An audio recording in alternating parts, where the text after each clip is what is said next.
উপরে বসে দেন। আরে মস্ত তো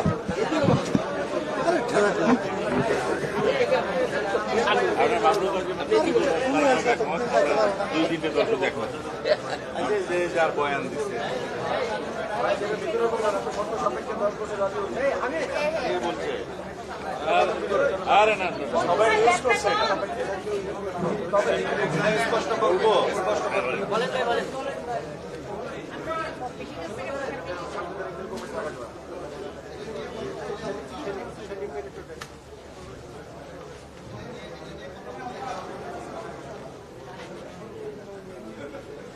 আসসালামু আলাইকুম। আমরা আজকে যে কয়টা বিষয় নিয়ে আলাপ আলোচনা করেছি তার মধ্যে প্রথম বিষয় ছিল সংবিধানের মূলনীতি সংক্রান্ত, দ্বিতীয় বিষয় সাংবিধানিক এবং সংবিধিবদ্ধ প্রতিষ্ঠানের নিয়োগের জন্য একটা কমিটি সংক্রান্ত, আগে যেটা এনসিসি ছিল সেটার একটা নতুন। 3 নম্বর বিষয় ছিল প্রধানমন্ত্রীর নিয়োগ সংক্রান্ত, বাকি প্রধানমন্ত্রীর মেয়াদ সংক্রান্ত বাকি বিষয়গুলো এজেন্ডায় থাকলেও আজকে আলোচনা হয়নি।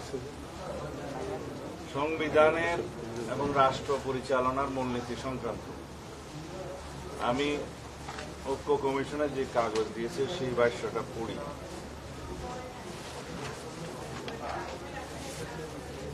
সংবিধানে রাষ্ট্র পরিচালনার মূলনীতি হিসেবে সাম্য, মানবিক মর্যাদা, সামাজিক সুবিচার, গণতন্ত্র এবং ধর্মীয় স্বাধীনতা ও সম্প্রীতি এই কথাগুলো উল্লেখ থাকবে। কিসের সাথে? যারা ম্যান্ডেট প্রাপ্ত হবে সংবিধানের রাষ্ট্র পরিচালনার মূলনীতি কি নির্ধারিত হবে সেটা তাদের উপরে নির্ভর করবে। অর্থাৎ রাষ্ট্র পরিচালনার মূলনীতি সংক্রান্ত সংস্কার কমিশনের আগের যে প্রস্তাব ছিল সেই বিষয়গুলো এখন আর সেই জায়গায় নেই। আমরা আমাদের অবস্থান থেকে বলেছি যে আমরা রাষ্ট্র পরিচালনার মূলনীতি অংশে পঞ্চম সংশোধনীতে যে গৃহীত আর্টিকেলগুলো সেগুলো আমরা বহাল করব এবং সাথে সংস্কার কমিশনের প্রস্তাবিত এই অংশটায় এই বাক্যটা আমরা সংযোজন করব, এ বিষয়ে আমরা একমত হয়েছি।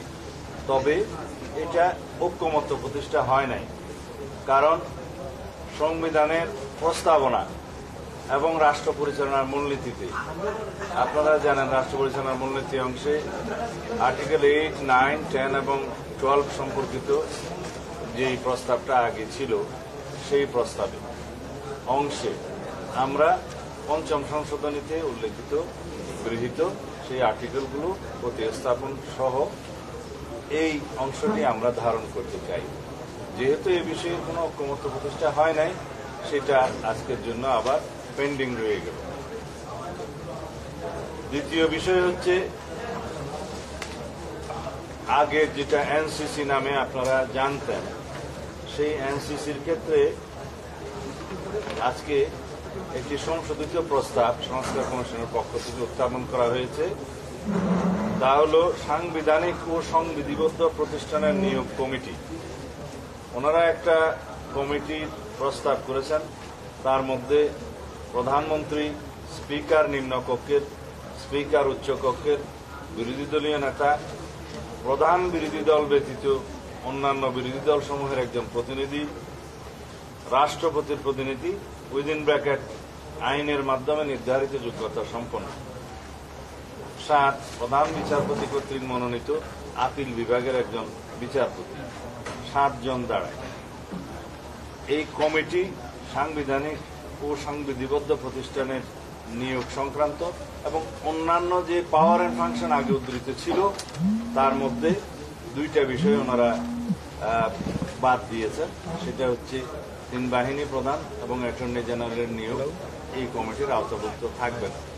কিন্তু আমাদের কথা হলো এই যে সংবিধানে নতুন একটা বডি বা নতুন একটা কমিটি সংযুক্ত করতে চাচ্ছেন, সেই বিষয়ে আমাদের পরিষ্কার কথা হলো আমরা চাই রাষ্ট্রের সাংবিধানিক প্রতিষ্ঠান এবং সংবিধিবদ্ধ প্রতিষ্ঠানের মধ্যে সবগুলো নয়, আবার সংবিধিবদ্ধ প্রতিষ্ঠানের মধ্যে ওনারা উল্লেখ করেছেন দুর্নীতি দমন কমিশন এবং সাথে আবার মানবাধিকার কমিশনও উল্লেখ করা হয়েছে। স্থানীয় সরকার কমিশন যেটা উল্লেখ করেছে সেটা এখন বিদ্যমান নাই, এটার অস্তিত্ব নাই যদি হয়, এবং আইন দ্বারা নির্ধারিত অন্যান্য নিয়োগ সেটাও উল্লেখ করেছে। এই বিষয়গুলোতে এই কমিটিগুলোতে এই প্রতিষ্ঠানগুলোতে নিয়োগের জন্য এই কমিটি দ্বারা প্রেসক্রাইব করেছে।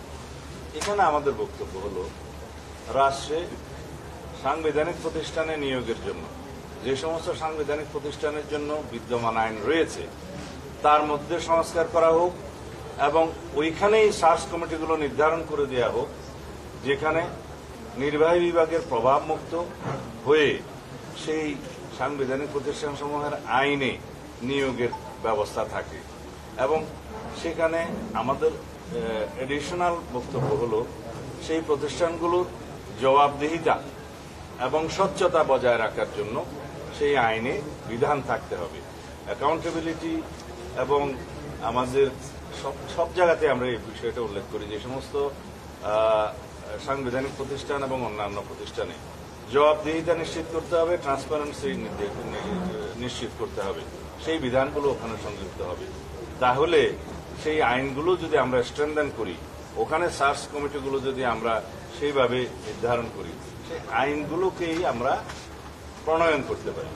সেই হিসাবে যে সমস্ত সাংবিধানিক প্রতিষ্ঠান এবং সংবিধিবদ্ধ প্রতিষ্ঠান যেগুলো রিলেটেড এটার সাথে, সেগুলোর আইন না থাকলে আইন করা, যেগুলো বিদ্যমান আইন আছে সেখানে সংস্কার করা। এইভাবেই রাষ্ট্রের মধ্যে একটা check and balance, power check and balance হবে। এবং আমরা তার সাথে এটাও যুক্ত করেছি, যেহেতু কেয়ারটেকার সরকার ইনপ্লেস হয়েছে যে নামে হোক, সেই কেয়ারটেকার সরকারের অধীনে স্বাধীন নির্বাচন কমিশন যদি স্বাধীনভাবে নির্বাচন পরিচালনা করে এবং জুডিশিয়ারির কমপ্লিট ইন্ডিপেন্ডেন্স আমরা এনশিওর করতে পারি এবং ফ্রিডম অফ প্রেস যদি এনশিওর করতে পারি, আর অন্যান্য যেগুলো রিলেটেড দুদক সহ অন্যান্য প্রতিষ্ঠানগুলোকে যদি আমরা শক্তিশালী করতে পারি, এইখানেই গণতন্ত্রের রক্ষা কবচ হিসেবে তারা কাজ করবে। এবং গণতন্ত্রের রক্ষা কবচ ছাড়া, এই সমস্ত প্রতিষ্ঠান ছাড়া গণতন্ত্র কখনো শক্তিশালী হবে না।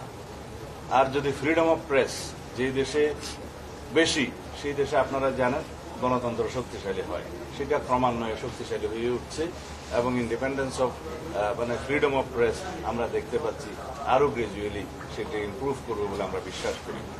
এগুলো না করে শুধুমাত্র নির্বাহী বিভাগকে ক্ষমতা কমিয়ে নির্বাহী বিভাগের ক্ষমতাকে সব জায়গায় কার্টেল করে একটা সুষ্ঠু সরকার পরিচালনা, রাষ্ট্র পরিচালনা কখনো সম্ভব হয় না। আমরা যদি সবসময় মাথায় রাখি যে এক ব্যক্তি স্বৈরাচার হয়েছিল, সেই জন্য নির্বাহী বিভাগকেই দুর্বল করতে হবে এবং লেজিসলেচারকে, সংসদকে দুর্বল করতে হবে, এই আইডিয়া থেকে আমাদের বেরোতে হবে। আমরা একটা নতুন যাত্রা শুরু করেছি, সেই জন্য আমরা সংস্কার প্রস্তাব দিয়েছি অনেক আগেই এবং সেই সংস্কার কমিশনগুলো পরে গঠিত হয়েছে এই সরকার আসার পরে। আমাদের সংস্কার প্রস্তাব আরো অনেক আগে দেয়া হয়েছে 31 দফা। তার আলোকে আমরা রাষ্ট্রের রাষ্ট্র কাঠামো, গণতান্ত্রিক সংস্কার, সংবিধানের গণতান্ত্রিক সংস্কারের মধ্য দিয়ে রাষ্ট্রে একটি ভারসাম্যমূলক রাষ্ট্রীয় ব্যবস্থা এবং সরকার ব্যবস্থা আমরা প্রতিষ্ঠা করতে চাই, যার মধ্য দিয়ে দেশের অর্থনৈতিক মুক্তি হবে, যার মধ্য দিয়ে গণতন্ত্র শক্তিশালী হবে এবং আমরা সেই গণতান্ত্রিক কালচার, এই সংস্কৃতিগুলো চর্চার মধ্য দিয়ে সামনে আরো বেশি গণতান্ত্রিক প্রতিষ্ঠানগুলো আরো শক্তিশালী হবে। এটা হলো আমাদের বক্তব্য। সুতরাং আমরা এই বিষয়ের সাথে একমত হতে পারিনি এই কমিটি সংক্রান্ত। আমরা বলেছি আইনগুলো প্রণয়ন করা হোক, সংস্কার করা হোক, শক্তিশালী করা হোক। 3 নম্বর বিষয় প্রধানমন্ত্রীর মেয়াদ সংক্রান্ত। আমরা বলেছিলাম, এর আগের দিনও আপনাদের সামনে বলেছি, প্রধানমন্ত্রীর মেয়াদ সংক্রান্ত একটা পপুলার মতামত এসেছিল যে সর্বোচ্চ 10 বছর জীবদ্দশায় কোনো ব্যক্তি প্রধানমন্ত্রী হিসেবে বহাল থাকবেন না, সেই প্রস্তাবটা আলোচনা হয়েছিল। তা আমরা বলেছিলাম আমরা দলীয় ফোরামে সেটা আলোচনা করে তারপরে জানাবো এবং সাথে বলেছিলাম যে এই এনসিসি অথবা এনসিসির মতো আর কোনো বডি যদি নির্বাহী বিভাগের কর্মকাণ্ডে বাধাগ্রস্ত করে অথবা ইন্টারফেয়ার করে সেরকম কোনো ব্যবস্থা থাকলে আমরা হয়তো সেই প্রস্তাবটা গ্রহণ করতে পারবো না। আমি আপনাদের সামনে আজকে পরিষ্কার বলছি, আমাদের দলীয় অবস্থান হচ্ছে আমরা প্রধানমন্ত্রীর মেয়াদ লাইফ টাইমে একজন ব্যক্তি জীবদ্দশায় 10 বছরের বেশি বহাল থাকবেন না বা 10 বছরের বেশি কোনো ব্যক্তি প্রধানমন্ত্রী থাকতে পারবেন না, এই বিষয়ে আমরা একমত। তবে এই জাতীয় সংস্থাগুলো এনসিসি বা সাংবিধানিক নিয়োগ কমিটি এই জাতীয় সংস্থাগুলো যদি দিয়ে নির্বাহী বিভাগের সমস্ত কর্মকাণ্ডকে সমস্ত জায়গায় ইন্টারফেয়ার করার যেখানে সম্ভাবনা থাকে এগুলো করা হয়, তাহলে আমরা সেই প্রস্তাবটা গ্রহণ করতে পারবো না। তখন আমাদের 31 দফা মাফিক আমাদেরকে যেতে হবে, যেভাবে আমাদের দেয়া আছে আগে সেইভাবে আমরা যাব। এখন প্রশ্ন উঠছে যে আপনাদের এই বিষয়ে ঐক্যমত হয়েছে কিনা।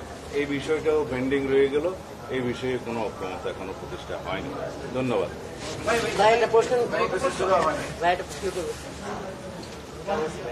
ভাইয়া, ওই এখন নির্বাচন কমিশন তাহলে ওই সংবিধান অনুসারে মানে 118 সেটা রাষ্ট্রপতি নিয়োগ দেবে।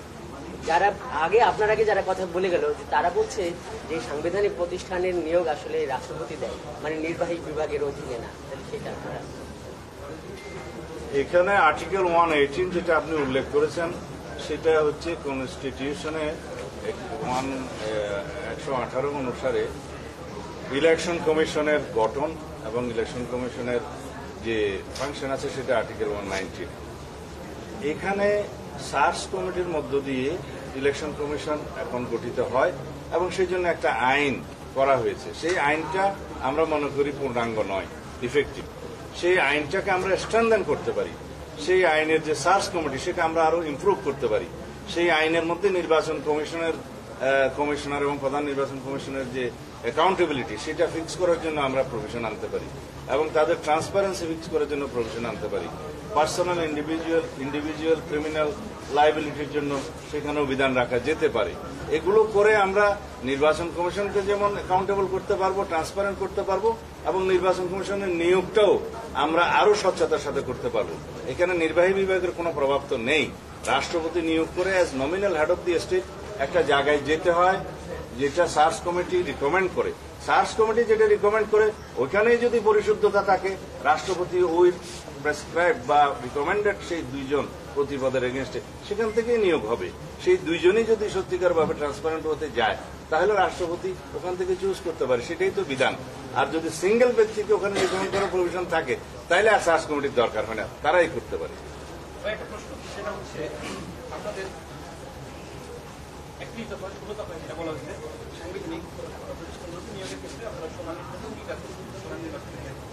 তো আজকে এর আগে এনসিসি এবং আজকে কমিটি যেটা বিরোধিতা করছেন এবং আইনকে শক্তিশালী করার আবার একটা হাইপোথেটিক্যাল প্রশ্ন হচ্ছে, যদি আইনটা এরকম হয় যে যাদেরকে বলা হচ্ছে prime minister, leader of opposition, speaker, member of the speaker, তাদেরকে নিয়ে যদি সার্চ কমিটি হয় আইন কি গ্রহণযোগ্য হবে?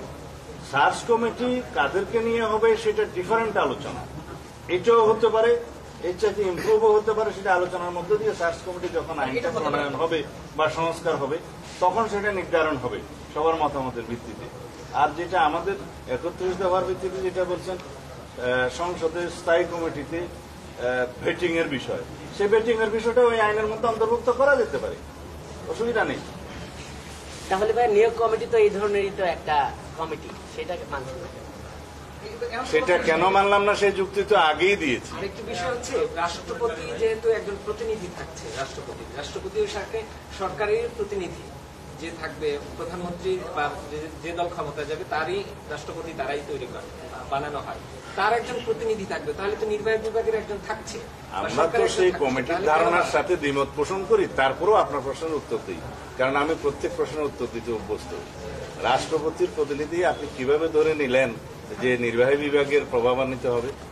সেটা তো নাও হতে পারে। সেখানে বলা আছে তাদের প্রস্তাব, যদিও এটার সাথে আমরা দ্বিমত, যে আইন দ্বারা নির্ধারিত।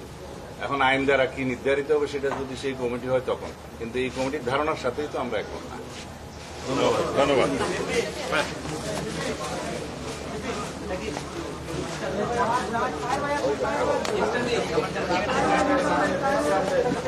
জামাত ইসলামীকে চাই।